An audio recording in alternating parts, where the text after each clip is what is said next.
미국이 30년간 독점하던 중동 무기 시장이 하루아침에 무너졌습니다. 45억짜리 미국 미사일이 300만 원짜리 드론을 못 막자 중동 전체가 발칵 뒤집혔습니다.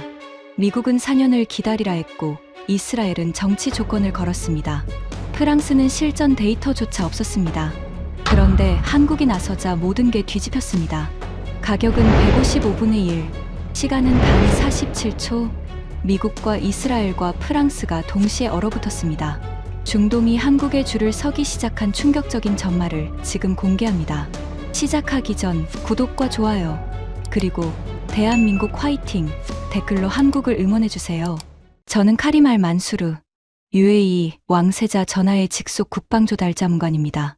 25년간 전 세계에서 가장 비싸고 가장 강력한 무기를 골라 우리 군대에 쥐어주는 일을 해왔습니다. 영국 샌더스트 왕립사관학교를 졸업하고 미 국방대학원에서 석사를 딴 뒤 로키드 마틴, 레이시온, BAE 시스템즈 같은 서방의 거대 방산 기업들과 수백 건의 계약을 성사시킨 이 분야의 전문가죠. 그날 새벽 4시 잠들어 있던 제 전화기가 울렸습니다. 화면에 뜬 발신자 이름을 보자마자 잠이 확 달아났습니다. 왕세자 집무실. 이 시간에 이 번호가 뜬다는 건 단 한 가지를 의미합니다. 누군가의 목이 날아간다는 뜻이죠. 카림, 지금 당장 궁으로 와라. 전하의 목소리는 낮고 차가웠습니다. 분노가 폭발하기 직전, 화산이 터지기 1초 전의 고요함 같은 목소리. 25년간 전하를 모시면서 이런 톤은 3번밖에 듣지 못했습니다. 그리고 그 3번 모두 누군가는 직위를 잃었습니다. 저는 양복도 제대로 갖춰 입지 못한 채 차에 올라탔습니다. 새벽 사막의 공기는 차가웠지만 제 등줄기에는 이미 식은땀이 흐르고 있었습니다. 궁전까지 달리는 20분 동안 차 안에서 뉴스를 확인했습니다. 석유 저장 시설 피격, 패트리어트 요격 실패, 사상자 발생, 사상자. 그 단어가 눈에 박히는 순간 심장이 쿵 내려앉았습니다. 제발 라시드가 아니길. 머릿속으로 기도를 올리며 전화기를 집어들었습니다. 라시드 알하비비 대위. 제 사관학교 동기이자 20년 전우이자 석유시설 방어 대대의 지휘관. 전화를 걸었습니다. 신호음이 5번 울리고 6번 울리고 7번 울렸습니다. 받지 않았습니다. 그때 문자 하나가 도착했습니다. 발신자는 합참의장실이었습니다. 라시드 알하비비 대위. 석유시설 방어 작전 중 드론 파편에 의해 전사. 향년 47세.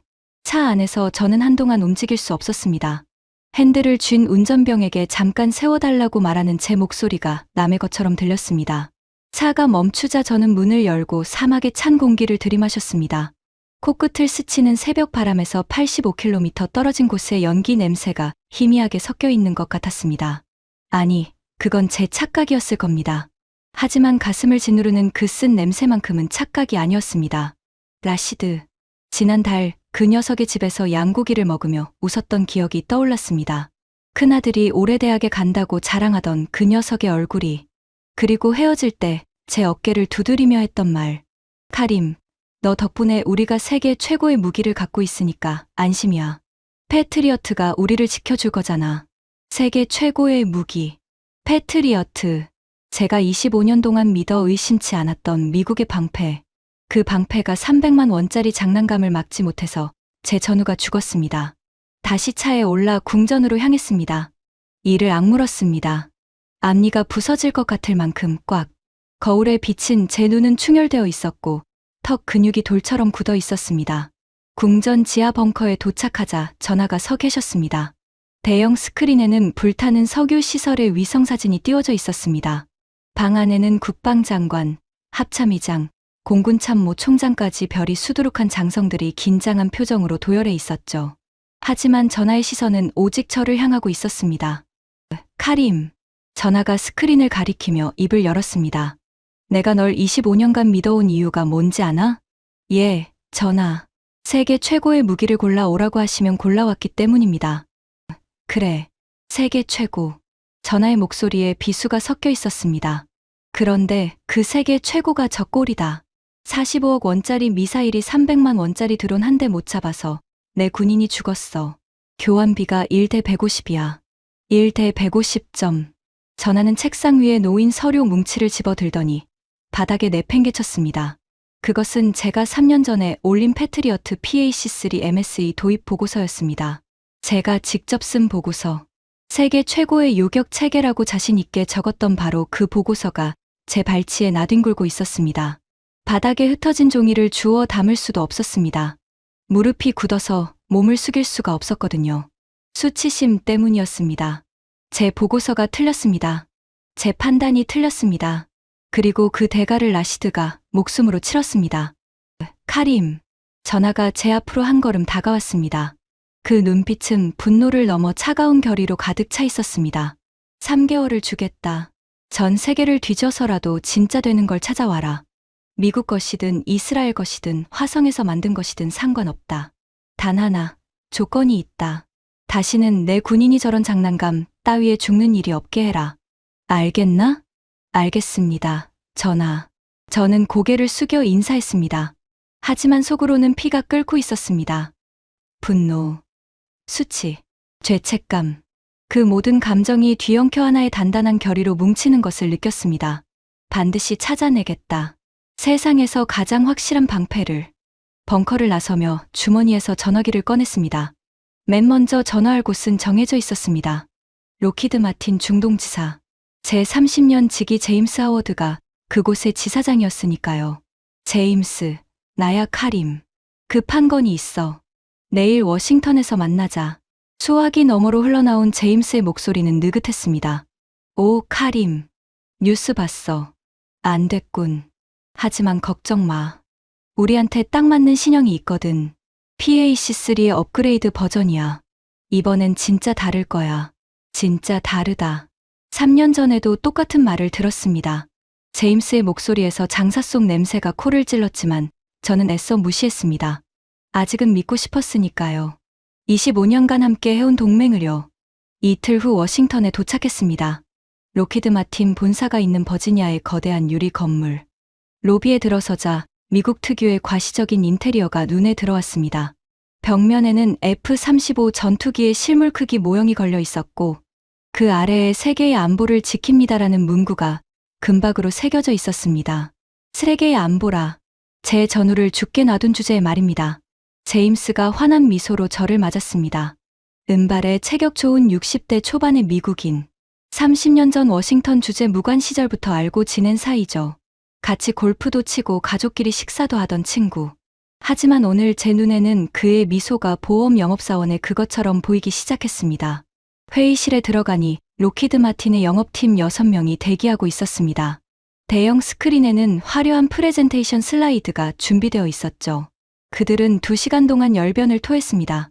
PAC3 MSE 블록 2의 성능이 얼마나 향상되었는지, 새로운 레이더가 얼마나 정밀한지, 소프트웨어 업데이트가 얼마나 혁신적인지 저는 참을성 있게 들었습니다. 그리고 프레젠테이션이 끝나자 딱 3가지를 물었습니다. 첫째, 납기는 얼마나 걸립니까?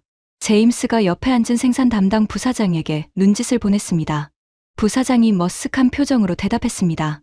현재 생산 라인이 유럽 나토 주문으로 꽉 차 있어서 납기는 계약 체결 후 최소 48개월입니다. 48개월. 4년. 4년 동안 우리 군인들이 맨몸으로 드론을 맞으라는 소리입니다. 둘째, 가격은요?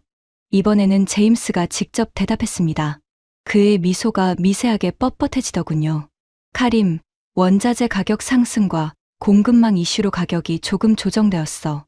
포대당 8억 5천만 달러야. 이전 계약보다 35% 정도 올랐지만 성능 향상을 감안하면 합리적인 가격이라고 생각해. 35% 인상. 합리적이라고요. 제 관자놀이가 욱신거리기 시작했습니다. 45억짜리가 드론을 못 막아서 사람이 죽었는데 더 비싼 걸 사라고요. 마치 벤츠를 샀더니 바퀴가 빠졌는데 판매원이 이번에는 더 비싼 모델을 추천합니다라고 말하는 꼴이었습니다. 셋째, 가장 중요한 질문입니다. 저가형 군집 드론 공격을 100% 막을 수 있다고 보장합니까? 회의실에 정적이 흘렀습니다. 제임스와 부사장이 서로 눈치를 봤습니다. 제임스가 헛기침을 하며 입을 열었습니다. 카림, 100%란 건 이 세상에 없어. 하지만 우리 시스템은 현존 최고의 요격률을 자랑하고 있고 지속적으로 개선 중이야. 현존 최고, 지속적 개선 중. 공허한 수식어의 향연이었습니다. 저는 자리에서 일어났습니다. 회의실 안에 7명이 일제히 긴장하는 게 느껴졌습니다. 제임스, 내 친구가 죽었어. 내가 세계 최고라고 장담한 그 미사일 뒤에 서 있다가 죽었다고. 그런데 지금 나한테 4년을 기다리라고. 35%더 내라고. 그러고도 100%를 보장 못한다고? 카림, 이해해. 하지만 현실적으로 우리가 최선의 선택지야. 다른 데가 어디 있겠어? 다른 데가 어디 있겠냐고. 그 말투에서 저는 오만함을 감지했습니다. 우리 말고 갈 데가 없잖아. 이것이 25년간 미국 방산 업계가 중동을 대해온 태도였습니다. 선택지가 없다는 걸 알기 때문에 가격을 올리고 납기를 늘리고 그러면서도 웃으며 악수를 청하는 것이죠. 저는 악수 대신 고개만 까딱하고 회의실을 나왔습니다. 복도를 걸으며 이를 악물었습니다. 어금니가 갈리는 소리가 제 귀에까지 들렸습니다. 다음 행선지는 이스라엘 텔아비브였습니다. IAEA 본사. 이스라엘 항공우주산업은 드론의 원조라고 불리는 나라답게 분위기부터 달랐습니다. 미국처럼 화려하지는 않았지만 현장에서 잔뼈가 굵은 사람들 특유의 날카로움이 공기 속에 배어 있었죠. 기술 담당 고문 아비가일 레빈이 직접 브리핑을 맡았습니다. 40대 후반의 여성으로 전직 모사드 기술 분석관 출신이었습니다. 눈매가 매서웠고 말투는 군더더기 없이 칼 같았습니다. 우리 하피 시스템은 실전에서 검증된 세계 유일의 배회형 자폭 드론입니다. 가자와 시리아에서 수백 회 이상 실전 투입되었고 성공률은 92%를 상회합니다. 솔깃했습니다. 실전 데이터가 있다. 이것이 미국과의 차이점이었죠. 하지만 문제는 다른 곳에 있었습니다. 다만 카림 씨, 한 가지 조건이 있습니다. 우리 정부의 수출 승인이 필요한데 현재 중동 정세상 아시다시피 몇 가지 정치적 협의가 선행되어야 합니다. 정치적 협의. 그 말의 뜻을 저는 너무나 잘 알고 있었습니다. 이스라엘과 UAE의 관계 정상화 이후에도 팔레스타인 문제는 여전히 뜨거운 감자였습니다. 무기를 사려면 외교적 양보를 하라는 뜻이었죠. 안보를 인질로 잡아 정치적 거래를 요구하는 셈입니다. 그리고 또 하나 결정적인 약점이 있었습니다. IAEA의 드론은 개별 정밀 타격에는 뛰어났지만 군집, 그러니까 수십 기가 동시에 하나의 두뇌처럼 움직이며 공격하는 기술은 아직 개발 중이라고 했습니다. 우리가 당한 건 군집 드론 공격이었습니다. 개별 요격으로는 답이 안 나옵니다. 이스라엘을 떠나 파리로 향했습니다. 프랑스의 탈레스 그룹, 유럽 최대의 방산 기업 중 하나. 탈레스의 중동 영업이사 나탈리 뒤봉은 향수 냄새가 진하게. 나는 회의실에서 와인잔을 기울이며 프레젠테이션을 시작했습니다. 40대 초반의 금발 여성으로 세련된 외모와 달리 장사 속은 미국인 못지않게 날카로웠죠. 저희 크로탈 NG 방공 시스템은 유럽 최고의 기술이 집약되어 있습니다. 시뮬레이션에서 요격 성공률 94%를 기록했습니다. 시뮬레이션이요? 제가 물었습니다. 실전 데이터는 없습니까? 나탈리의 미소가 찰나 동안 굳었다가 다시 펴졌습니다. 훈련된 세일즈우먼답게 빠르게 복구했지만 저는 그 0.5초의 틈을 놓치지 않았습니다. 실전 검증은 현재 준비 중입니다. 하지만 시뮬레이션 환경은 실전을 99% 재현하고 있으며 신뢰도는 매우 높습니다. 99% 재현. 저는 피식 웃음이 나왔습니다. 세상에서 가장 위험한 단어가 뭔지 아십니까? 바로 시뮬레이션에서는 됩니다입니다. 시뮬레이션에서는 타이타닉도 안 가라앉거든요. 그리고 가격을 물었더니 포대당 6억 달러. 미국보다는 싸지만 여전히 천문학적이었습니다. 납기는 30개월. 그리고 실전 검증은 0회. 이건 도박입니다. 제 전후의 목숨값으로 도박을 할 수는 없었습니다. 파리샤를 드골 공항의 라운지에 앉아 있었습니다. 에스프레소 한 잔을 시켰지만 입에 대지도 않은 채 식어가고 있었습니다. 쓴 커피 냄새가 콧속을 찔렀지만 맛을 느낄 여유가 없었습니다. 미국 48개월 35% 인상 보장 불가. 이스라엘 정치적 조건 군집 기술 미완성. 프랑스 실전 미검증 시뮬레이션만. 3주간의 서방순례 결과가 이것이었습니다. 노트북을 펴고 왕세자 전하에게 올릴 중간 보고서를 쓰려는데 손가락이 키보드 위에서 멈췄습니다. 뭐라고 쓸까요? 전하, 세계 어디에도 우리를 지켜줄 무기가 없습니다. 이렇게 쓸 수는 없었습니다. 그때 태블릿으로 수신된 이메일 하나가 눈에 들어왔습니다. 발신자는 국방부 무기체계국 후배 직원 야세르였습니다. 선배님, 혹시 한국은 검토해 보셨습니까? 최근 IDX에서 한화 에어로스페이스가 새로운 군집 드론, 통합 타격 시스템을 공개했다고 합니다. LPGW라는 이름인데 업계에서 꽤 화제입니다. 한국이라. 저는 태블릿을 내려놓고 창밖을 바라봤습니다. 활주로 위로 에어 프랑스 여객기가 이륙하는 모습이 보였습니다. 한국, 삼성 TV랑 현대 자동차나 잘 만드는 그 나라 말인가? 가전제품이나 자동차를 잘 만든다고 무기도 잘 만들겠습니까? 그건 마치 맛있는 빵을 잘 굽는 제빵사에게 심장 수술을 맡기겠다는 소리나 다름없었습니다. 물론 최근 K방산이라는 말이 업계에서 돌고 있다는 건 알고 있었습니다. 폴란드가 K2 전차를 산 것도 알고 있었고 노르웨이가 K9 자주포를 도입한 것도 들었습니다. 하지만 그건 전차나 자주포 같은 재래식 무기의 이야기였습니다. 값싸고 납기가 빠르다는 장점으로 시장을 좀 먹고 있다는 정도? 쉽게 말해 무기계의 다이소 같은 존재라고나 할까요? 그런 나라가 미국도 이스라엘도 못 만든 군집 드론 통합 시스템을 만들었다고요? 저는 코웃음을 쳤습니다. 콧바람이 식은 에스프레소 잔 위에 크레마를 흔들었죠. 하지만 선택지가 없었습니다. 정말로 없었습니다. 미국은 비싸고 느리고 이스라엘은 정치적 덫이 있고 프랑스는 실전 검증이 없습니다. 남은 카드가 한국밖에 없다는 현실이 자존심을 긁었지만 전하에게 빈손으로 돌아갈 수는 더더욱 없었습니다. 저는 야세르에게 답장을 보냈습니다. 자료를 보내라. 전부 다. 30분 뒤 도착한 이메일에는 한화 에어로스페이스의 브로셔 파일이 첨부되어 있었습니다. 파일을 열었습니다. 첫 페이지에 천무 3.0 다연장 로켓 시스템이라는 제목이 적혀 있었고 그 아래에 LPGW, 배회형 정밀 타격 무기라는 부제가 따라붙어 있었습니다. 페이지를 넘기며 대충 훑어봤습니다. 다연장 로켓에서 자폭 드론을 사출하고 그 드론들이 군집을 이뤄 목표를 탐색하고 타격한다. 개념 자체는 흥미롭지만 미국이 90년대에 BAT 프로젝트라는 이름으로 시도했다가 22억 달러를 날려먹고 포기한 바로 그 개념이었습니다. 미국의 천재들이 못한 걸 한국이 해냈다. 글쎄요. 하지만 브로슈어의 마지막 페이지에서 제 손이 멈췄습니다. 재원표에 적힌 숫자들. 단가 기당 4천만 원. 명중률 CEP 0.5m 미만. 군집 통신 동시 32기 연동. 납기 계약 후 18개월. 4천만 원이라고? 제가 눈을 비볐습니다. 패트리어트 미사일 한 발이 45억 원인데 이 드론 한 기가 4천만 원. 비율로 치면 1대 112. 하나로 치면 제네시스 승용차 한 대 값입니다. 그리고 CEP 0.5m. 이건 50cm 오차. 사실상 저격 수준의 정확도입니다. 이 가격에 이 성능이라고? 너무 좋아서 의심스러웠습니다. 세상에 공짜 점심은 없습니다. 이 가격에 이 스펙이면 10중 8구 뻥이겠죠. 브로슈어라는 게 다 그렇습니다.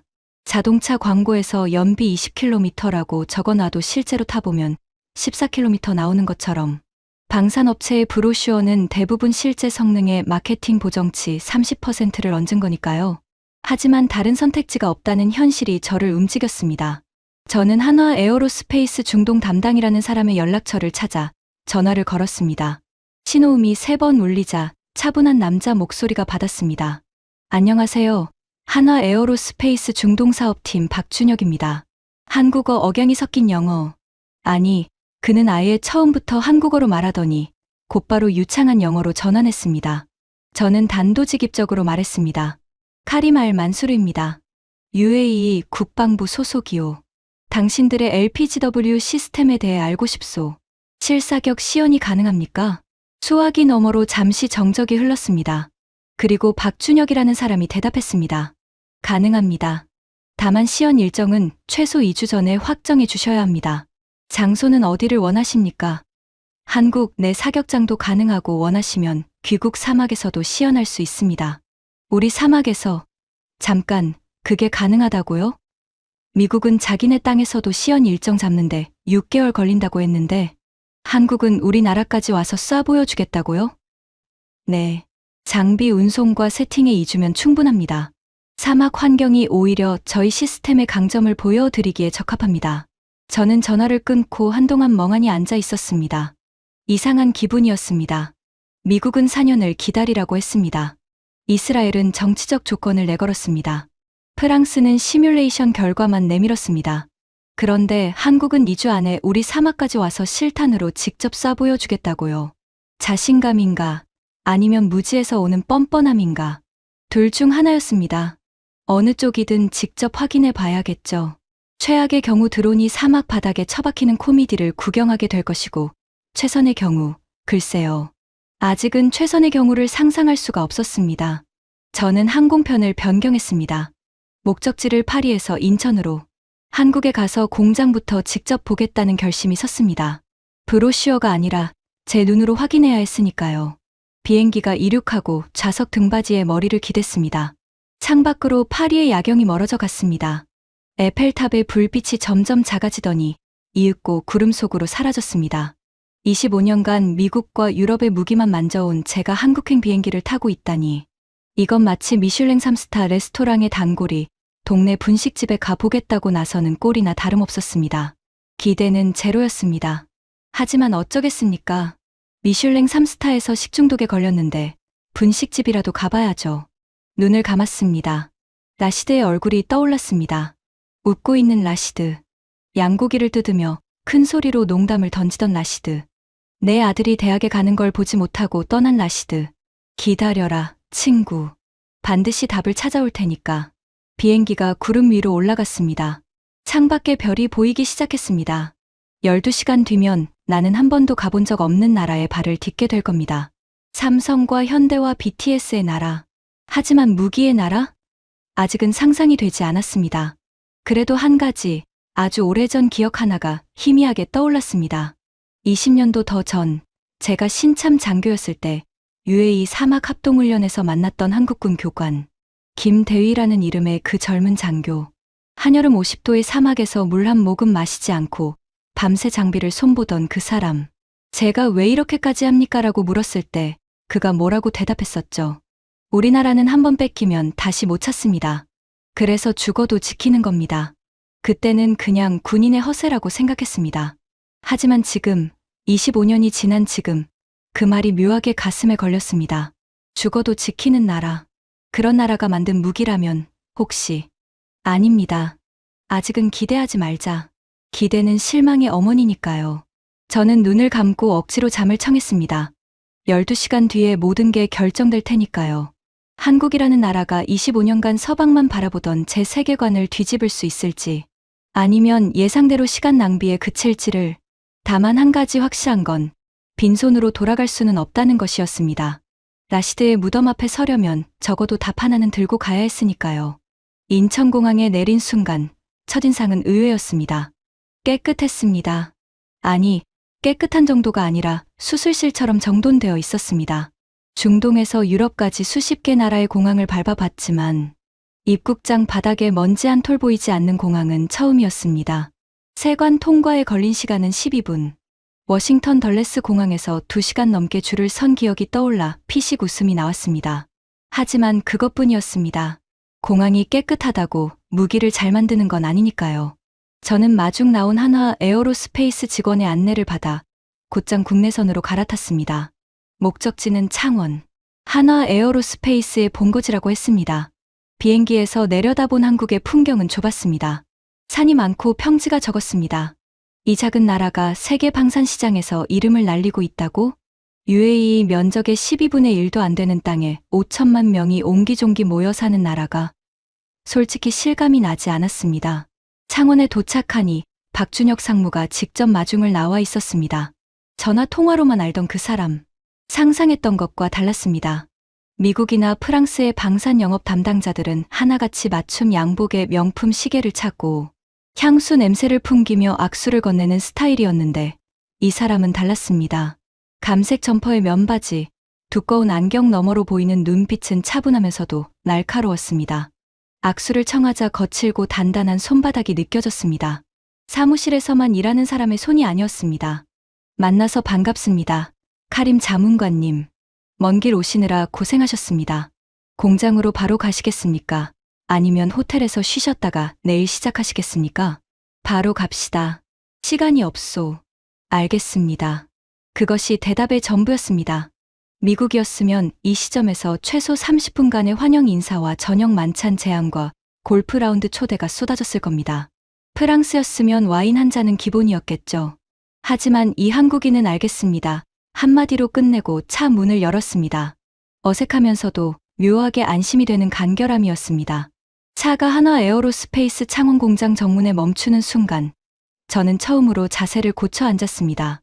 커다란 철문이 열리면서 눈앞에 펼쳐진 것은 상상과 완전히 달랐습니다. 저는 한국 방산 공장을 중소 규모의 조립시설 정도로 예상했습니다. 그런데 정문을 통과하자 끝이 보이지 않는 부지가 펼쳐졌습니다. 건물 수십 동이 빼곡하게 들어서 있었고 도로마다 대형 운반 차량이 줄지어 다니고 있었습니다. 한쪽에서는 거대한 자주포의 포탑이 크레인에 매달려 이동 중이었고 다른 쪽에서는 완성된 장갑차들이 일렬로 주차되어 출하를 기다리고 있었습니다. 잠깐, 이건 공장이 아니라 군수 도시잖아. 속으로 중얼거렸지만 표정 관리를 했습니다. 25년간 세계 방산 시설을 돌아다닌 사람이 고작 공장 크기에 놀라서야 되겠습니까? 하지만 규모만이 놀라운 게 아니었습니다. 분위기가 달랐습니다. 미국 방산 공장은 정치적 로비의 냄새가 났고 이스라엘 공장은 전쟁의 긴장감이 배어 있었으며 프랑스 공장은 관료주의의 무게가 느껴졌습니다. 하지만 여기는 뭐랄까 집요함의 냄새가 났습니다. 모든 것이 정확하고 빈틈없이 돌아가고 있었습니다. 박상무가 저를 먼저 K9 자주포 생산 라인으로 안내했습니다. 그의 설명에 따르면 이 라인에서 한 달에 자주포 8대가 생산되어 나간다고 했습니다. 폴란드, 노르웨이, 에스토니아, 호주까지 전 세계 9개국에 수출 중이라는 말에 귀가 번쩍 뜨였습니다. 9개국이요?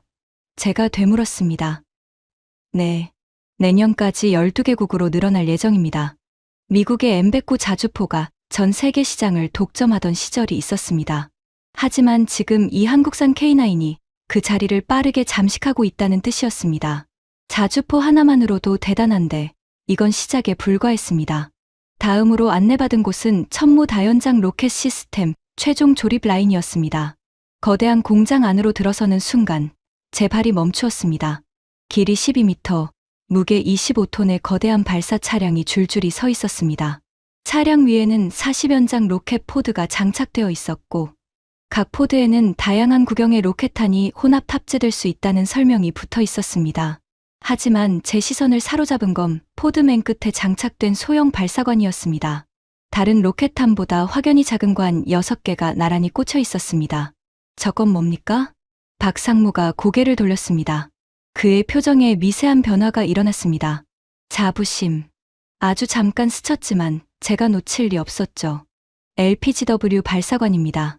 배회형 정밀 타격 무기. 카림 자문관님이 보고 싶어 하시는 바로 그 물건이죠. 저건 실물입니까? 네. 양산 모델입니다. 여기서 조립되어 바로 실전 배치됩니다. 양산 모델. 그 말에 저는 속으로 한번 놀랐습니다. 미국이 22억 달러를 쏟아붓고도 시제품 단계에서 포기한 기술이 여기서는 이미 양산 라인에 올라와 있다는 뜻이었으니까요. 하지만 표정은 바꾸지 않았습니다. 양산을 한다고 해서 제대로 작동하는 건 아닙니다. 세상에는 양산은 되는데 실전에서는 안 되는 무기가 널려 있으니까요. 직접 보여줄 수 있겠소? 박상무가 고개를 끄덕이더니 유리 진열장 같은 곳으로 저를 이끌었습니다. 거기에 LPGW 한 기가 거치대 위에 놓여 있었습니다. 길이 약 1.2m, 날개를 접은 상태의 이 물건은 언뜻 보면 대형 모형 비행기처럼 보였습니다. 하지만 앞부분에 달린 복합 탐색기 창이 이것의 정체를 말해주고 있었습니다. 저는 허락을 받고 가까이 다가가 살펴봤습니다. 기체 표면의 마감이 눈에 들어왔습니다. 깔끔했습니다. 이음새가 거의 보이지 않을 정도로 정밀하게 제작되어 있었습니다. 이스라엘의 하피는 실전형답게 거칠고 투박한 맛이 있었는데 이것은 달랐습니다. 마치 고급 시계의 내부를 보는 느낌이랄까요. 부품 하나하나가 정확한 자리에 정확한 공차로 맞물려 있는 게 손으로 만져봐도 느껴졌습니다. 탐색기 부분을 들여다봤습니다. 2개의 렌즈가 나란히 배치되어 있었습니다. 이건 광학과 적외선 듀얼 시커입니까? 네.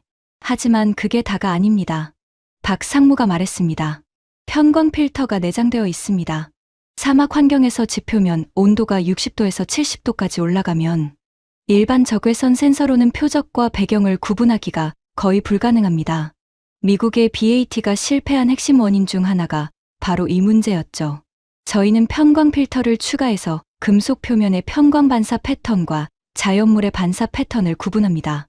60도 사막에서도 전차의 장갑판을 식별할 수 있습니다. 순간 등줄기에 전류가 흐르는 느낌이 들었습니다. 편광 필터. 이건 단순한 센서 개량이 아니었습니다. 사막전의 근본적인 한계를 물리학으로 돌파한 겁니다. 미국이 22억 달러를 써도 못 풀었던 그 문제를 이 사람들이 풀어낸 거란 말입니까? 하지만 저는 고개를 끄덕이기만 하고 감탄은 삼켰습니다. 아직은 아닙니다. 말로는 뭐든 만들 수 있으니까요. 직접 쏴 보기 전까지는 믿지 않겠습니다. 공장 투어가 끝나고 박상무는 저를 연구동으로 안내했습니다. 복도를 걷는데 벽면에 걸린 사진 하나가 눈에 들어왔습니다. 낡은 흑백 사진이었습니다. 1970년대로 보이는 그 사진 속에는 허름한 작업복을 입은 젊은이들이 철골 구조물 앞에서 웃고 있었습니다. 저희 회사 창립 초기 사진입니다. 박상무가 말했습니다. 저 때는 미국에서 기술 이전을 받아 탄약을 조립하는 게 고작이었습니다. 미국이 주는 설계도 그대로 따라 만들었죠. 틀리면 혼나고 질문하면 무시당하고. 어떤 미국인 기술자가 한국 직원에게 이렇게 말했다고 합니다. 너희는 손만 빌려주면 돼. 머리는 우리가 쓸 테니까. 박상무의 표정은 담담했습니다. 하지만 그 담담함 뒤에 무언가 단단한 것이 숨어 있는 게 느껴졌습니다. 그로부터 50년이 지났습니다. 지금 이 건물에서 일하는 연구원이 3,800명입니다. 그중 박사가 420명이고 석사가 1,200명입니다. 이 사람들이 미국의 설계도를 베끼는 게 아니라 미국이 포기한 기술을 완성하고 있습니다. 저는 아무 말도 하지 않았습니다. 그 흑백 사진 속의 젊은이들과 지금 복도를 오가는 연구원들의 얼굴이 묘하게 겹쳐 보였습니다. 브리핑룸에 들어갔습니다. 이번에는 기술 브리핑이었습니다. 박상무가 직접 발표를 맡았습니다. 화면에 LPGW 시스템의 구조도가 떴습니다. 카림 자문관님, 여기서부터가 핵심입니다. LPGW는 단순한 자폭 드론이 아닙니다. 군집 지능 통합 타격 체계입니다. 화면이 바뀌었습니다. 천무 발사 차량에서 LPGW 6기가 동시에 사출되는 애니메이션이 재생되었습니다. 발사 후 6기의 드론이 공중에서 자동으로 편대를 형성합니다. 각 드론은 독립적인 탐색 능력을 갖추고 있지만 동시에 실시간 데이터 링크로 연결되어 하나의 두뇌처럼 움직입니다. 한 번 드론이 표적 A를 발견하면 그 정보가 0.3초 만에 나머지 5기에 전달됩니다. 두 번 드론이 표적 B를 찾으면 역시 즉시 공유됩니다. 이렇게 6기가 동시에 서로 다른 표적을 탐색하면서 최적의 공격 배분을 AI가 자동으로 결정합니다. AI가 자동으로? 제가 끼어들었습니다. 사람의 개입 없이 공격 결정을 한다는 겁니까? 박상무가 고개를 저었습니다. 아닙니다. 최종 공격 승인은 반드시 운용자가 합니다. AI는 표적 탐색과 분배를 자동화하는 것이고 공격 버튼을 누르는 건 사람입니다. 다만 그 과정이 극도로 빠릅니다. 탐색에서 공격 승인 요청까지 평균 8초, 운용자 승인 후 타격까지 3초, 총 11초 안에 한 사이클이 끝납니다. 11초. 이스라엘의 하피가 단독으로 표적을 찾아 자폭하는데 평균 45초가 걸립니다. 미국의 스위치블레이드는 수동 조종이라 운용자의 숙련도에 따라 30초에서 2분까지 편차가 큽니다. 그런데 이 한국 시스템은 6기가 동시에 움직이면서 11초 만에 타격을 완료한다고요? 그리고 한 가지 더. 박상무가 말을 이었습니다. 한 발사 차량에서 최대 32기까지 동시 운용이 가능합니다. 32기를 동시에? 제가 자신도 모르게 목소리가 커졌습니다. 순간 실수를 깨닫고 기침으로 덮었지만 이미 늦었습니다. 박상무의 눈빛에 미세한 변화가 스쳤습니다. 네. 32기가 하나의 네트워크에서 실시간으로 정보를 공유하며 표적을 분담합니다. 32기가 각자 다른 표적을 동시에 타격할 수도 있고 32기가 한 표적에 집중할 수도 있습니다. 전술 상황에 따라 AI가 최적의 조합을 제안하고 운용자가 승인합니다. 저는 의자 등받이에 기대며 천장을 올려다봤습니다. 머릿속에서 계산이 돌아가기 시작했습니다. 천무 발사 차량 1대에서 32기, 차량 3대를 운용하면 96기, 96기의 자폭 드론이 동시에 하늘을 덮으며 표적을 찾아 내려꽂힌다. 이건 미사일 방어가 아니라 공중 지뢰밭을 까는 것이나 마찬가지였습니다. 비용은요? 제가 물었습니다. LPGW 기당 4천만 원입니다. 발사 차량과 지휘 시스템을 포함한 한 개, 포대 기준으로는 280억 원입니다. 280억 원. 달러로 환산하면 약 2천만 달러. 로키드 마틴이 불러온 PAC-3 MSE 포대 가격이 8억 5천만 달러였습니다. 42.5배 차이. 42.5배. 제가 숫자를 잘못 들은 건 아닌가 싶어 계산기를 꺼내 직접 두들겨 봤습니다. 아닙니다. 숫자가 맞았습니다. 하지만 저는 25년간 방산업계에서 살아남은 사람입니다. 싼 데는 이유가 있다는 걸 뼈저리게 알고 있습니다. 제가 날카롭게 물었습니다. 가격은 매력적이오. 하지만 궁금한 게 있소. 이 시스템은 방어용이 아니라 공격용인 것 같은데 우리가 필요한 건 드론 방어입니다. 적 드론 군집이 밀려올 때 이걸로 어떻게 막을 수 있소? 박상무가 미소를 지었습니다. 이 사람이 웃는 걸 처음 봤습니다. 하지만 그 미소는 상냥한 게 아니라 확신에서 나오는 종류의 것이었습니다. 좋은 질문입니다. 사실 그 질문을 하실 줄 알았습니다. 화면 좀 봐 주시겠습니까? 화면에 새로운 영상이 재생되었습니다. 시뮬레이션이 아니라 실제 시험 영상이었습니다. 화면 하단에 찍힌 날짜와 GPS 좌표가 보였습니다. LPGW의 탐색기는 지상 표적만 추적하는 게 아닙니다. 소프트웨어 전환 하나로 공중의 저속 비행체, 그러니까 적 드론도 추적할 수 있습니다. 시속 150km 이하의 비행체를 자동 포착하고 공중에서 충돌 요격합니다. 드론 대 드론 전투가 가능한 겁니다. 영상 속에서 LPGW 3기가 공중으로 사출되더니 전방에서 접근하는 소형 드론 편대를 향해 날아갔습니다.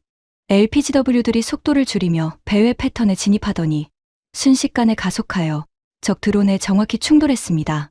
1기, 2기, 3기, 3대의 적 드론이 공중에서 폭발하며 떨어졌습니다. 드론을 드론으로 잡는다. 45억짜리 미사일 대신 4천만 원짜리 드론으로 가격 대비 효율로 따지면 이건 혁명이었습니다. 하지만 시뮬레이션 아닙니까? 실제 전장 환경에서 똑같이 될까요? 여전히 의심의 끈을 놓지 않았습니다. 박상무가 태블릿을 꺼내 한 장의 문서를 보여주었습니다. 영문으로 된 공식 시험 성적서였습니다. 이건 지난해 진행된 실사격 시험 결과입니다. 국방부 공인 시험이고 제3자 검증 기관이 입회한 상태에서 진행되었습니다. 35회 발사, 34회 명중. 명중률 97.1%, CEP 0.3m, 0.3m. 브로슈어에는 0.5m라고 적혀 있었는데 실제 시험에서는 그보다 더 정밀한 수치가 나온 겁니다. 보통 방산 업체들은 브로슈어에 실제보다 부풀린 수치를 적습니다. 그런데 이 회사는 반대였습니다. 브로슈어보다 실제가 더 좋다? 이건 제 경험에 없는 일이었습니다. 25년간 수십 개 방산 업체를 상대해 왔지만 브로슈어 스펙보다 실제 성능이 더 좋은 경우는 단 한 번도 없었습니다. 항상 반대였죠. 항상. 뭔가 이상하다는 생각이 들기 시작했습니다. 이상한 게 아니라 불편하다는 표현이 더 정확할 겁니다. 25년간 쌓아온 제 판단 체계가 흔들리는 느낌. 미국이 최고이고 이스라엘이 그 다음이고 유럽이 그 다음이고 나머지는 전부 하류라는 제 세계관에 금이 가기 시작한 겁니다. 박상무가 브리핑을 이어갔습니다. 그의 목소리는 변함없이 차분했습니다. 화려한 수사도 없고 과장된 몸짓도 없었습니다. 그냥 숫자와 사실만 담담하게 나열했습니다. 미국의 로키드 마틴처럼 세계를 지킵니다. 따위의 거창한 슬로건도 없었고 프랑스의 탈레스처럼 와인을 곁들인 분위기 연출도 없었습니다. 그냥 데이터, 오직 데이터.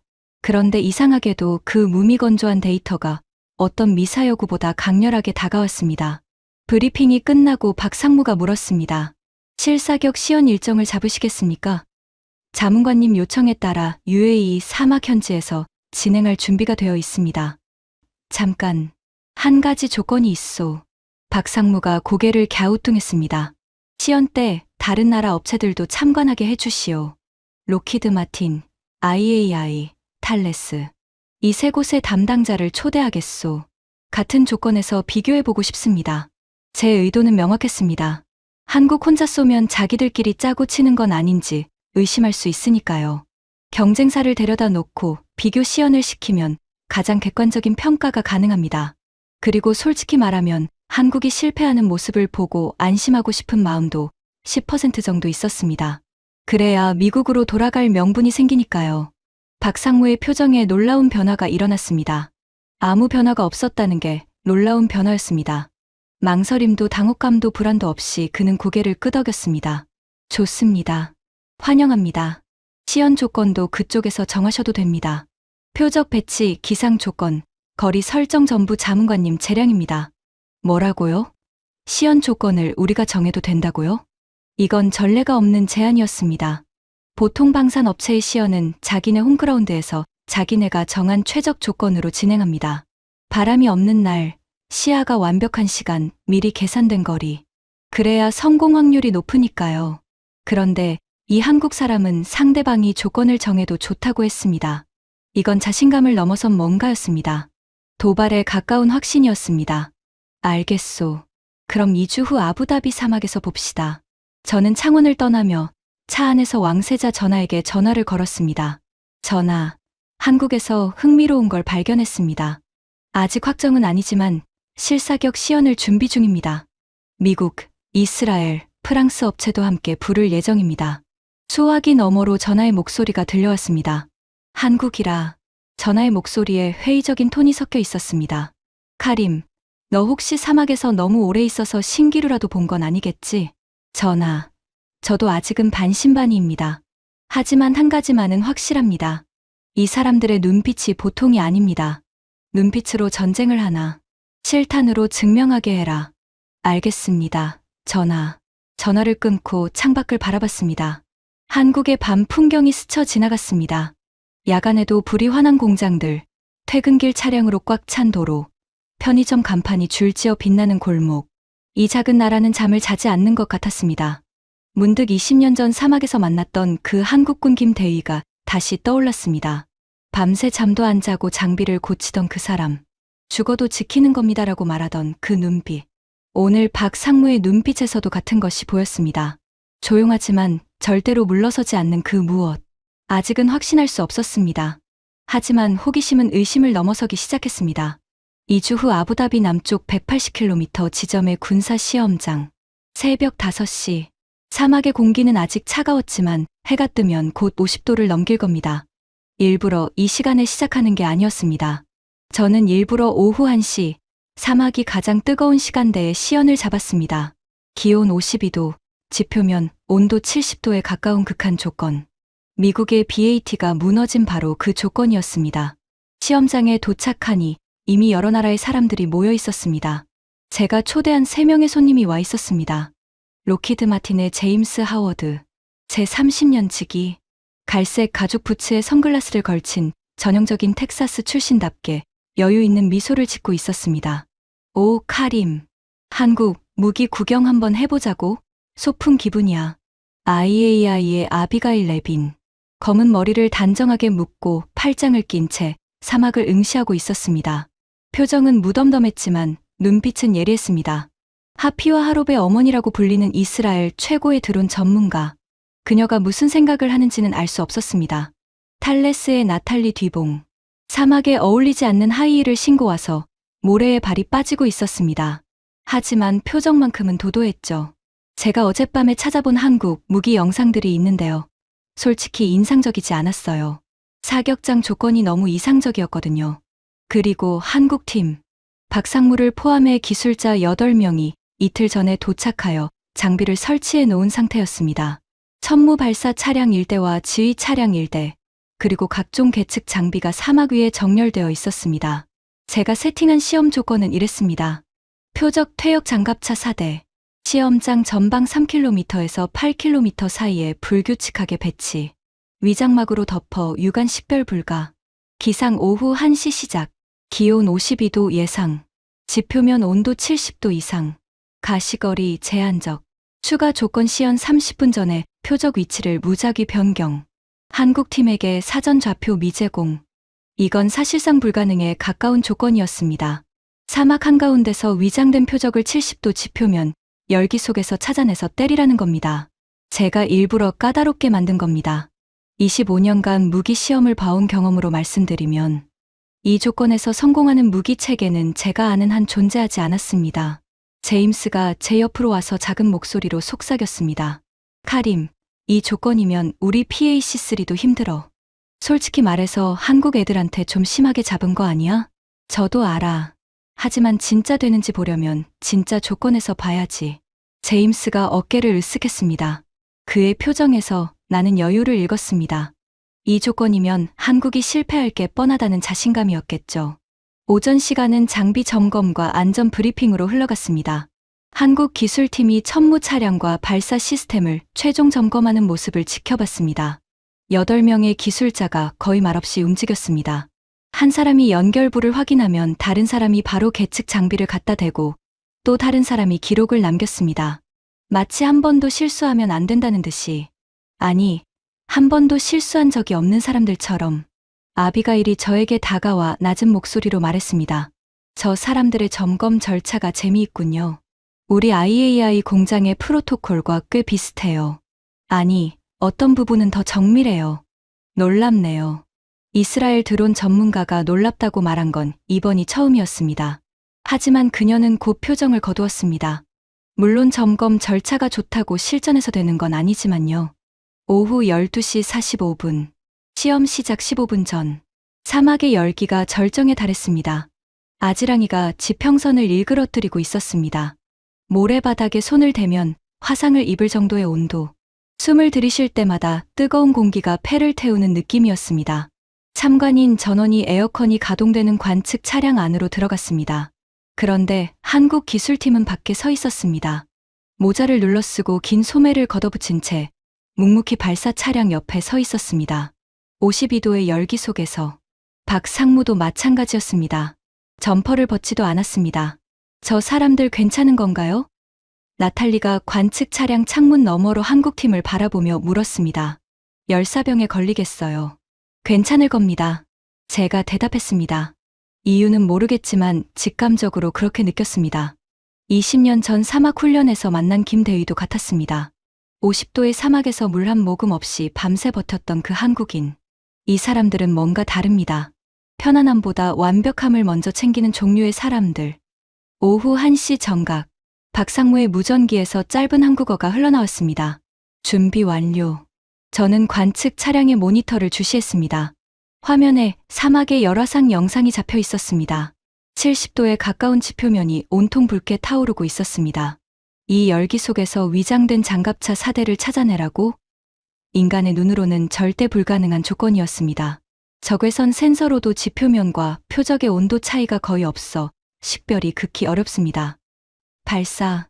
짧은 구령과 함께 천무 차량에서 굉음이 울렸습니다. 펑, 펑, 펑, 펑, 펑, 펑. 6연속 발사.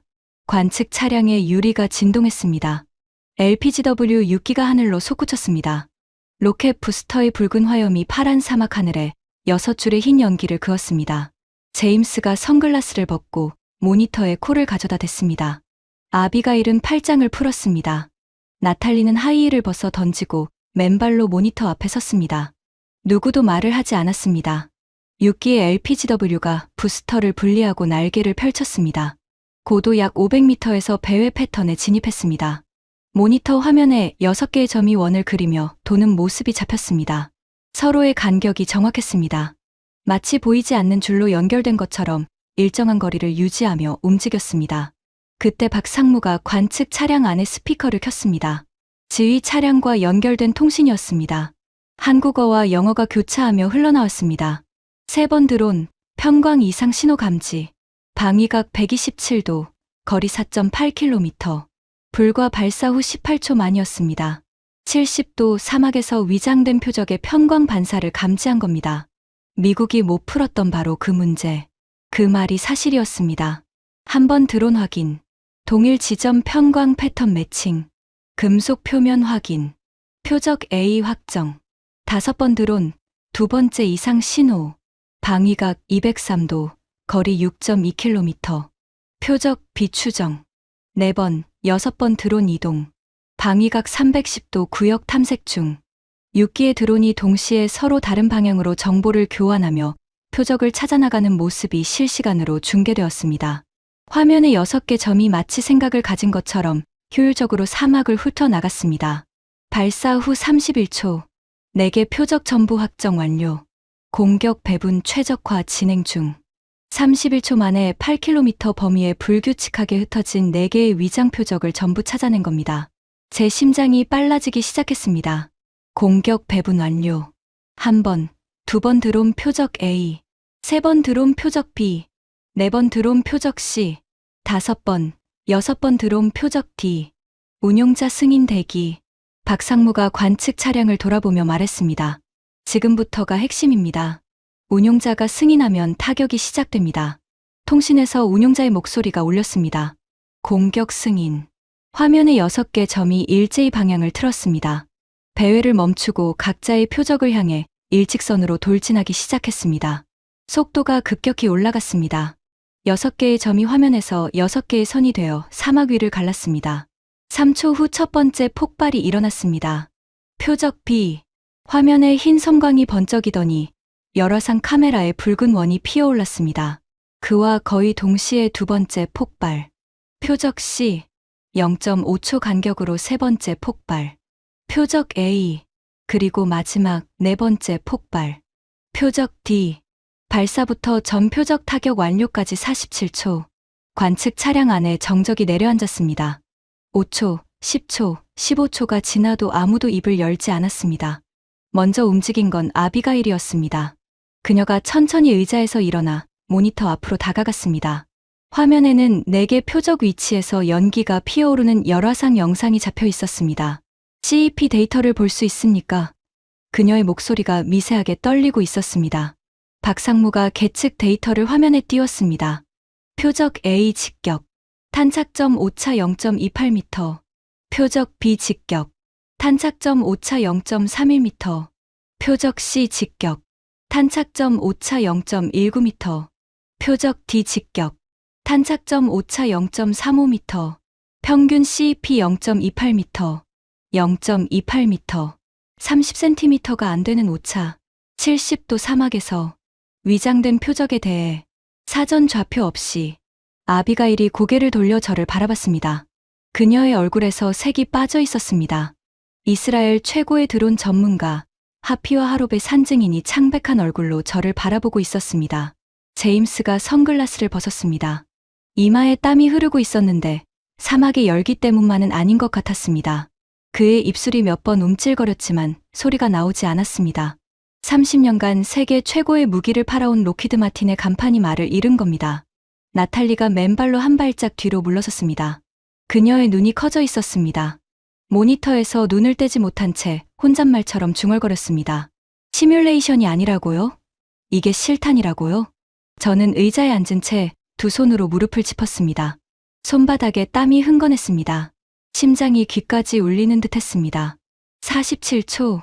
그 47초 동안 제 안에서 25년간 쌓아온 무언가가 와르르 무너지는 소리를 들었습니다. 미국이 22억 달러를 써도 못한 일을 한국이 해냈습니다. 브로슈어의 과장이 아니었습니다. 시뮬레이션의 착각이 아니었습니다. 52도의 사막, 70도의 지표면, 위장 표적, 사전 좌표 없음. 제가 일부러 만든 불가능한 조건에서 한국은 47초 만에 전부 마쳤습니다. 시연이 끝나고 30분간의 휴식 시간이 주어졌습니다. 에어컨이 켜진 관측 차량 안에서 생수를 마시며 누구도 먼저 말을 꺼내지 못했습니다.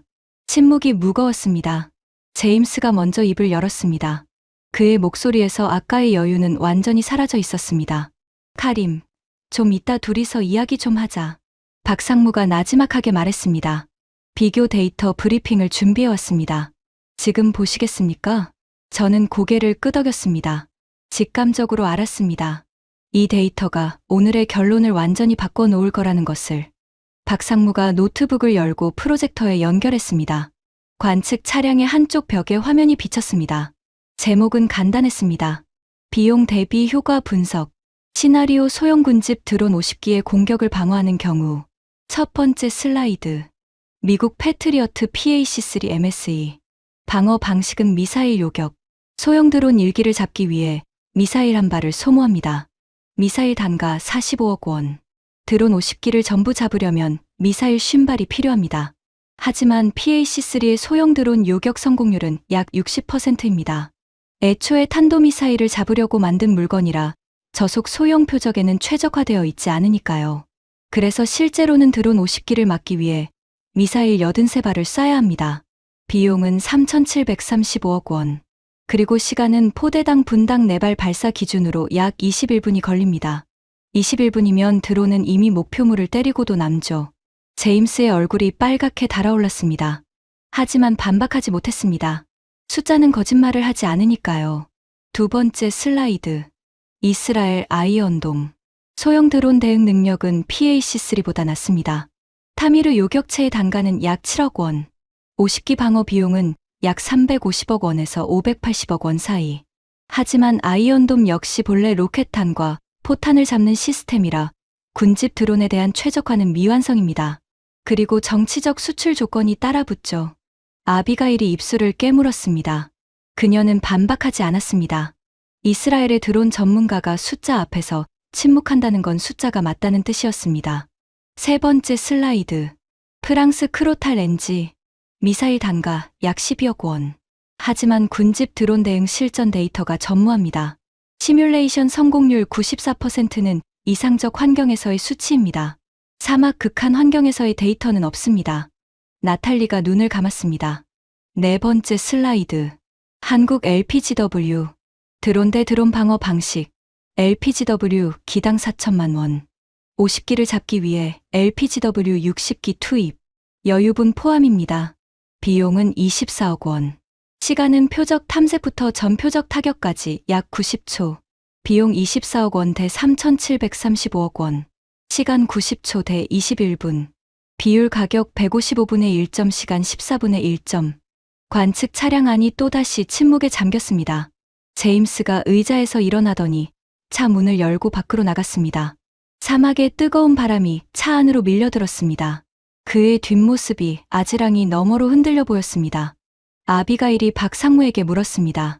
그녀의 목소리는 더 이상 날카롭지 않았습니다. 오히려 조심스러웠습니다.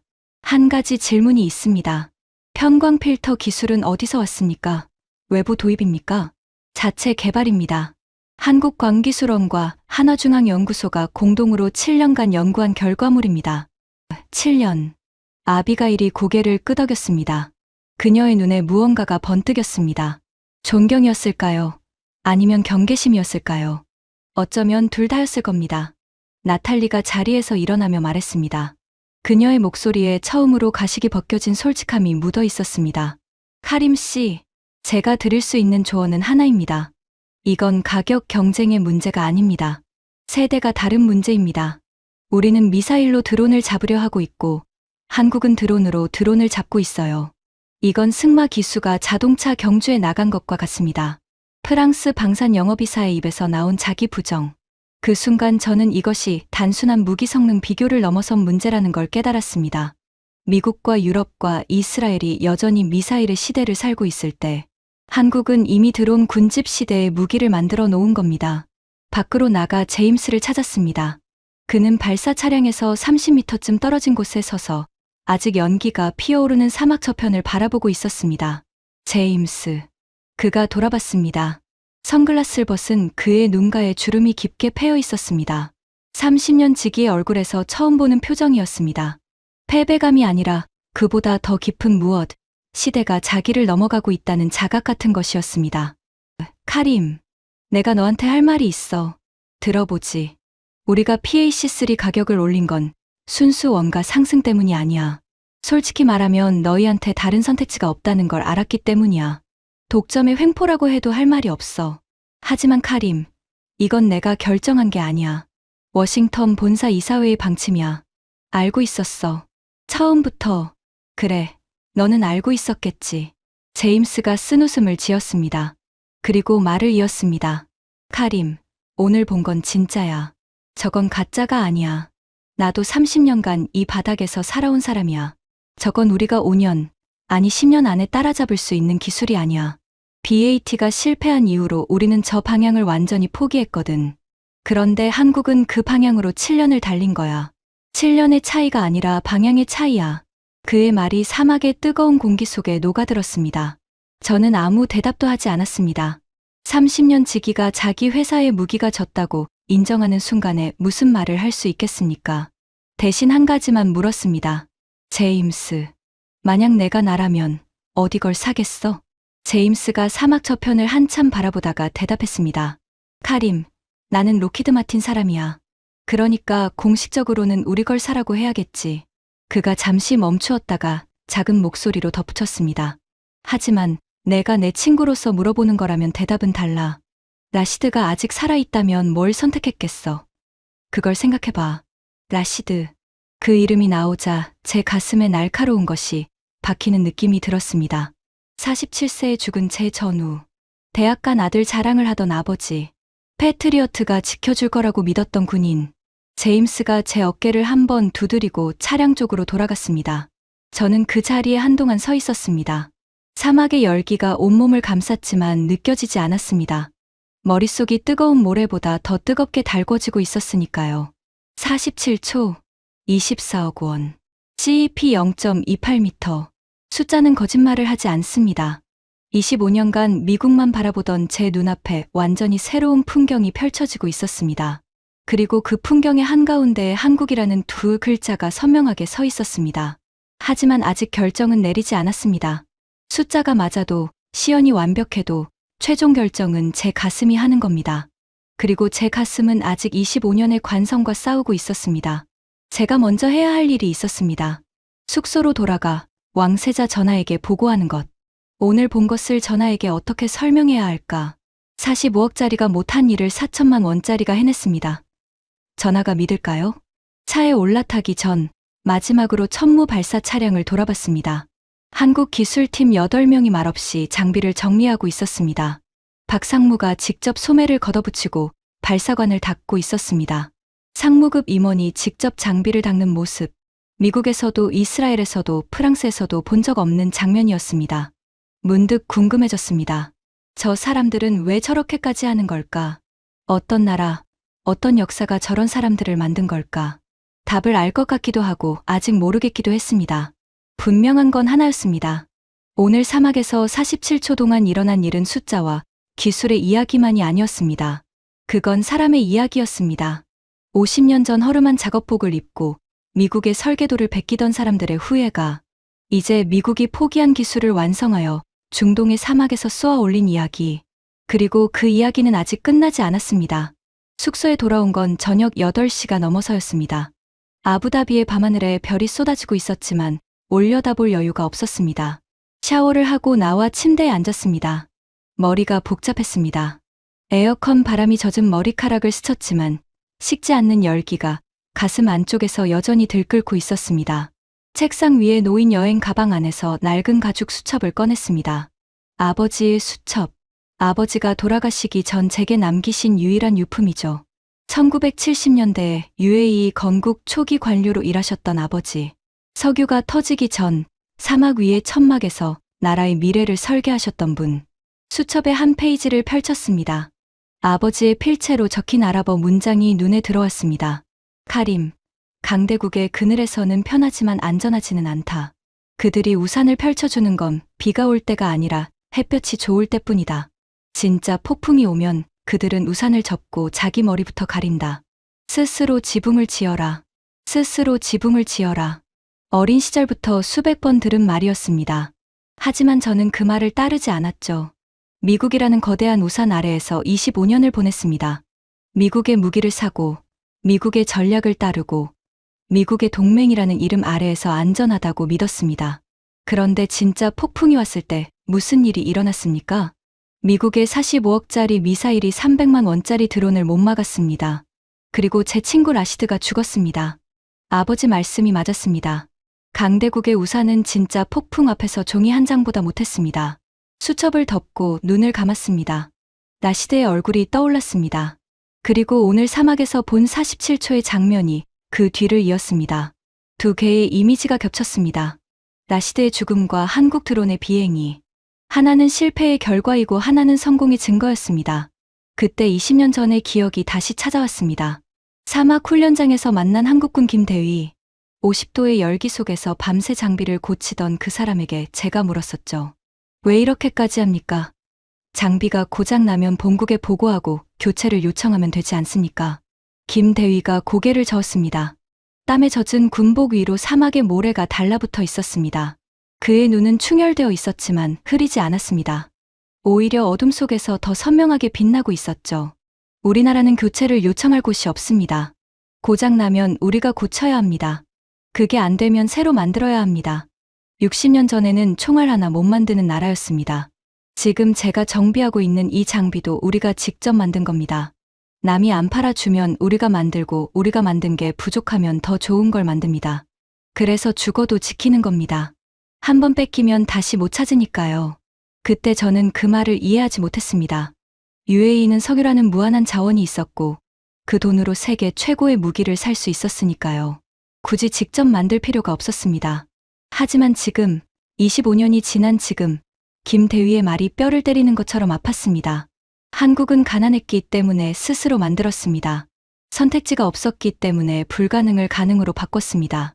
미국이 22억 달러를 쓰고도 포기한 기술을 한국이 완성할 수 있었던 건 돈이 많아서가 아니었습니다.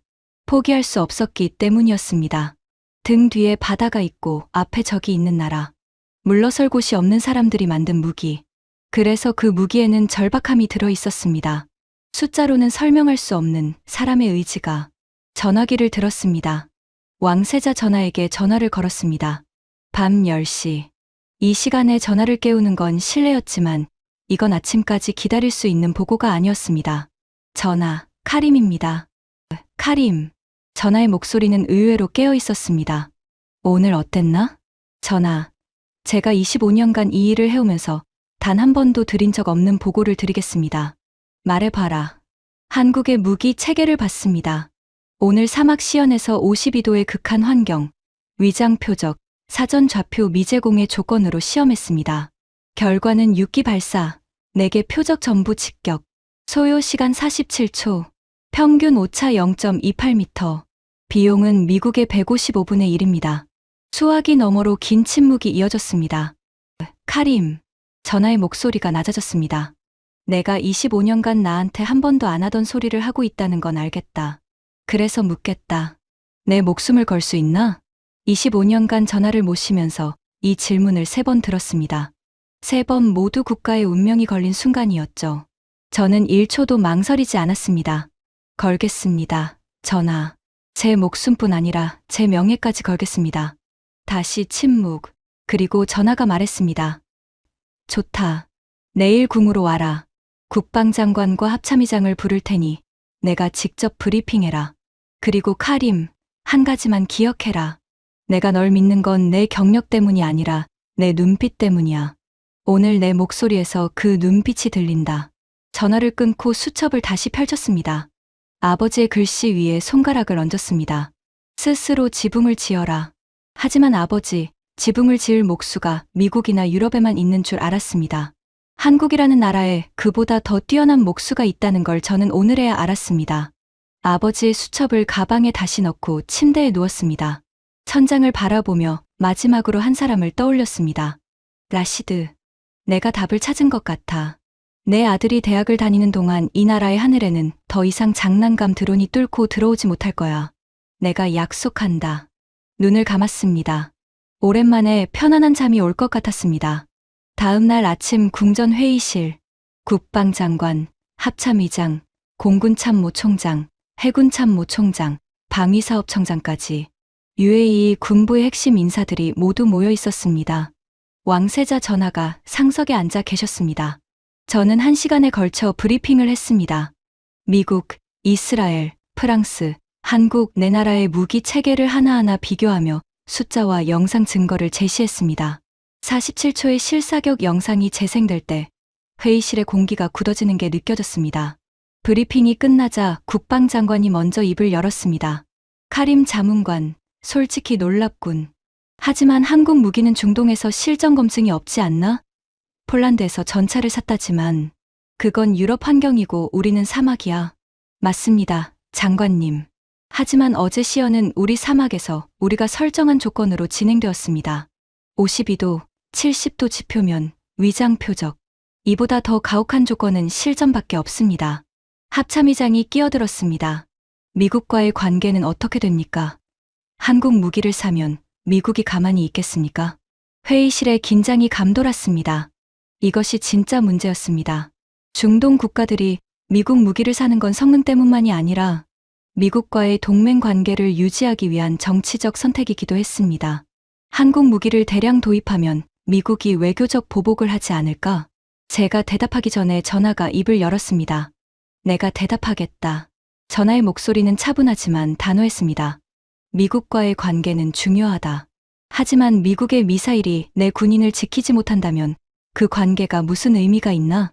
내 군인의 목숨보다 미국의 체면이 더 중요한가? 회의실이 고요해졌습니다. 아무도 대답하지 못했습니다. 전화가 이어 말했습니다. 카림의 보고를 들었다. 숫자는 명확하다. 가격 155분에 1시간 14분의 1점. 그리고 47초 만에 전 표적 명중. 이건 논쟁의 여지가 없는 결과다. 나는 결정했다. 한화 에어로스페이스와 협상을 시작하라. 1차 도입 규모는 천무 포대 6개와 LPGW 500기. 성능이 확인되면 추가 도입을 검토한다. 회의실에 웅성거림이 일었습니다. 천무 포대 6개면 약 1680억 원. LPGW 500기면 200억 원. 총 1880억 원. 미국의 PAC-3 한 포대 가격 8억 5천만 달러. 그러니까 약 1조 2천억 원의 6분의 1도 안 되는 금액으로 6개 포대를 살 수 있는 겁니다. 전화가 자리에서 일어났습니다. 그리고 저를 향해 말했습니다. 카림, 25년 동안 내가 나를 위해 세계 최고의 무기를 찾아왔다. 오늘 내가 찾아온 건 최고의 무기가 아니라 최고의 답이다. 수고했다. 저는 고개를 숙여 인사했습니다. 눈시울이 뜨거워지는 걸 느꼈지만 참았습니다. 25년간의 무게가 한꺼번에 내려오는 기분이었습니다. 회의가 끝나고 복도로 나오자 전화기가 울렸습니다. 제임스였습니다. 카림, 뉴스가 빠르네. 벌써 소문이 돌고 있어. UAE가 한국 무기를 대량 도입한다고? 제임스, 미안하다. 하지만 이건 비즈니스가 아니야. 내 친구의 목숨이 걸린 문제야. 수화기 너머로 긴 한숨이 들렸습니다. 알아, 카림. 알아. 솔직히 말하면 내가 맞아. 오늘 우리 본사에 보고서를 올렸어. 제목이 뭔지 알아? 한국 방산의 도전, 무시할 수 없는 수준이야. 내가 직접 쓴 보고서야. 30년 만에 경쟁자를 인정하는 보고서를 쓸 줄은 몰랐어. 제임스의 목소리에 쓸쓸함이 묻어 있었습니다. 하지만 동시에 프로다운 솔직함도 느껴졌습니다. 좋은 무기 앞에서는 국적이 없다. 그건 방산업계의 오래된 격언이었습니다. 전화를 끊고 건물 밖으로 나왔습니다. 아부다비의 오후 햇살이 눈부셨습니다. 궁전 앞 광장에 서서 하늘을 올려다봤습니다. 파란 하늘이 끝없이 펼쳐져 있었습니다. 이 하늘 아래 어딘가에 라시드의 무덤이 있을 것입니다. 주머니에서 전화기를 꺼내 한 통의 전화를 더 걸었습니다. 한국의 박준혁 상무에게. 박상무, 카림입니다. 좋은 소식이 있소. 듣겠습니다. 우리 전하께서 결정하셨소. 천무 포대 6개와 LPGW 500기. 공식 협상을 시작합시다. 수화기 너머로 짧은 침묵이 흘렀습니다. 그리고 박 상무의 목소리가 들려왔습니다. 여전히 차분했지만 그 차분함 속에 미세한 떨림이 섞여 있었습니다. 감사합니다. 자문관님. 최선을 다하겠습니다. 박 상무. 한 가지만 물어봐도 되겠소? 네, 말씀하십시오. 당신들은 왜 이렇게까지 하시오? 미국이 포기한 기술을 7년간 붙잡고 있었다는 건 보통 집념이 아니지 않소. 무엇이 당신들을 그렇게 만드는 거요? 긴 침묵이 흘렀습니다. 사막의 바람 소리와 먼 곳에서 들리는 차량 소리만이 전화기 너머로 흘러왔습니다. 그리고 박 상무가 대답했습니다. 자문관님, 저희 아버지 세대는 전쟁의 폐허에서 맨손으로 나라를 세운 분들입니다. 제 아버지는 창원에서 처음으로 포탄을 만든 공장의 기술자였습니다. 미국에서 도면을 받아 그대로 따라 만들었죠. 한 번은 도면에 오류가 있어서 미국 측에 문의했더니 돌아온 대답이 이거였답니다. 너희는 시키는 대로만 해. 그때 아버지가 결심하셨답니다. 언젠가 우리 스스로 설계하는 날이 올 거라고. 저는 아무 말 없이 들었습니다. 저희가 BAT의 실패를 알고도 같은 방향으로 7년을 달린 건 미국이 못해서가 아니라 미국이 포기했기 때문입니다. 포기할 수 있는 나라와 포기하면 안 되는 나라는 다릅니다. 미국은 실패하면 다른 프로젝트로 옮기면 됩니다. 하지만 저희는 이걸 못 만들면 우리 군인이 죽습니다. 북쪽에 적이 있는 나라에서 무기 개발은 선택이 아니라 생존입니다.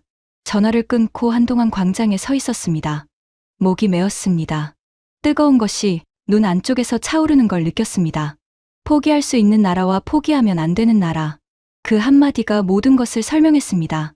왜 한국이 미국보다 더 좋은 무기를 더 싸게 만들 수 있는지, 왜 브로슈어 스펙보다 실제 성능이 더 좋은지, 왜 상무급 임원이 직접 발사관을 닦고 있었는지, 왜 52도 사막에서 에어컨 차량에 들어가지 않고 장비 옆에 서 있었는지.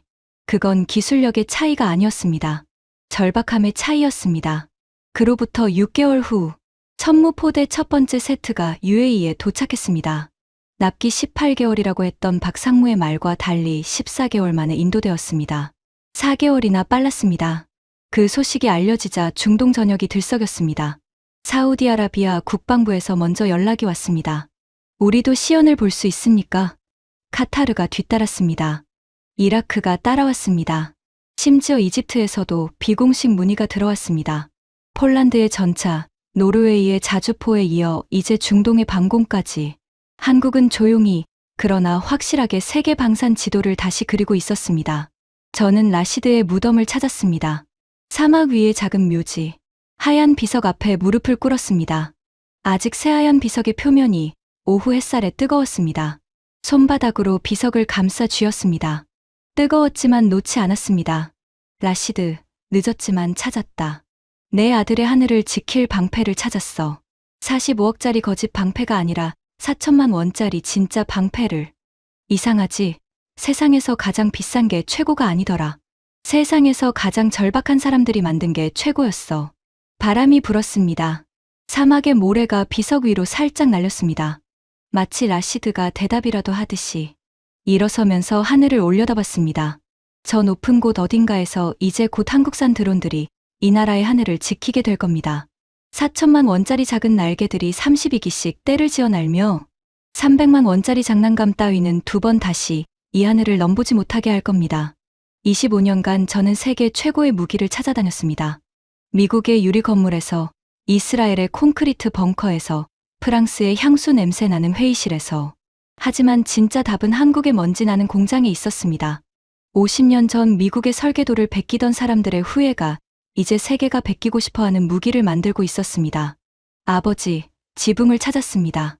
스스로 짓지는 못했지만 스스로 지붕을 지은 나라의 목수를 찾았습니다. 그것만으로도 이 아들은 아버지의 가르침을 저버리지 않은 거라 믿습니다. 아부다비의 하늘이 붉게 물들고 있었습니다. 해가 지고 있었습니다. 하지만 이건 끝이 아닙니다. 해가 지는 곳이 있으면 해가 뜨는 곳도 있는 법이니까요. 그리고 지금 해가 뜨는 곳은 동쪽입니다. 한국이라는 이름의 동쪽. 지금까지 UAE 왕세자 직속 자문관이 경험한 충격적인 이야기였습니다. 미국이 포기한 기술을 완성한 대한민국의 저력. 더 많은 분들이 알 수 있도록 이 이야기를 널리 공유해 주세요. 여러분의 응원이 대한민국 방산의 힘이 됩니다. 구독과 좋아요도 부탁드립니다. 지금까지 터칭 스토리였습니다. 감사합니다.